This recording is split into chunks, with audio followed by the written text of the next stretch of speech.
mga shes. Ngayon, hindi ko kayang manahimik hanggang dulo. My God! Chas. At ito na nga, intro muna tayo. Good morning! So, as you can see, nagluto nga po ako ng pansit na medyo mabasa-basa ng very light. Chas. Dito sa amin, kapag may pansit sa hapag, may nagtatanong ka agad, bakit may pansit? Sinong may birthday? Bakit ka nagpansit? Diba ganun-ganun yun kasi nasanayan nila na kapag may pansit o kaya may spaghetti, ibig sabihin my birthday. Pero ako naman, minsan, kapag nagkikrave lang talaga sa pansit, bigla na lang ako nagpapansit.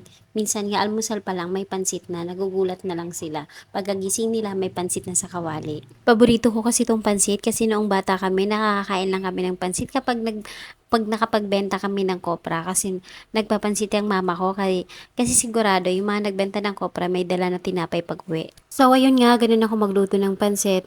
Inuuna ko muna yung mga sahog na lutuin bago ko ilagay itong pansit canton kasi ayoko nang masyadong nalalata itong pansit canton kasi nga, di ba luto naman na to. At kaya nga pala ako nagluto ng pansit ngayon, gawa na ang isang malaking itlogan namin dito ay birthday niya noong Martes pa. At dahil nga sa kawalan ng budget at talaga napakamahal ng mga bilihin, mas inuuna yung mga kailangan.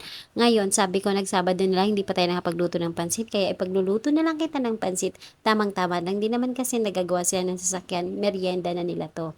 At huwag ka pong mag-alala, kahit pansit lang to, napakasarap nito, may kasama pang pagmamahal. Pagmamahal na may kasamang pagmumura, Diyos. At maliban nga sa kaunting karne na aking pinangsahog ay meron din tong embutido na tagsisampu sa palengke. Paano ba naman kasi yung pinabili ko ng gikyam, hindi niya daw alam ang itsura ng gikyam. Kaya sabi ko embutido na lang ang bilhin mo para naman mabibitbit ka pag uwi mo. At habang hinahalo-halo ko nga ay dumating ang isang aking malaking itlugan dyan. Ngayon sabi ko siya na maghalo kasi medyo nakakangalay na sa kamay. Gawa ng medyo marami-rami din kasi to malaking kawali ang pinaglutuan ko. Kaya siya na nagtuloy na maghalo niyan.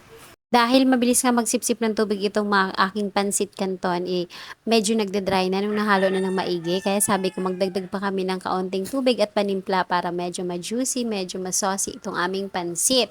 Kasi masarap talaga itong pansit canton kapag medyo mamasa-masa ng very light. At kaya nga pala medyo marami-rami na yan dahil gusto din ng mga bata ang gandang luto ng pansit. Kaya ayan na rin ang aming hapunan. Siyempre, pag mga bata maliban sa pansit ang kakainin, iuulam din yan sa kanin. Pero tayo na naman medyo nagdidieta, pansit lang, sapat na.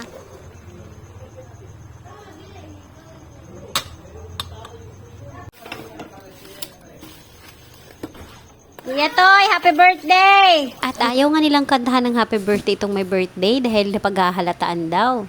Kaya ako na lang ang kakanta. I'm never gonna dance again. Got to feel it, got no rhythm.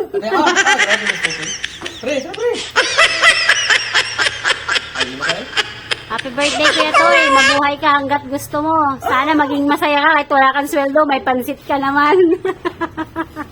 Yan ang buhay. Talagang ganyan. Natural yan.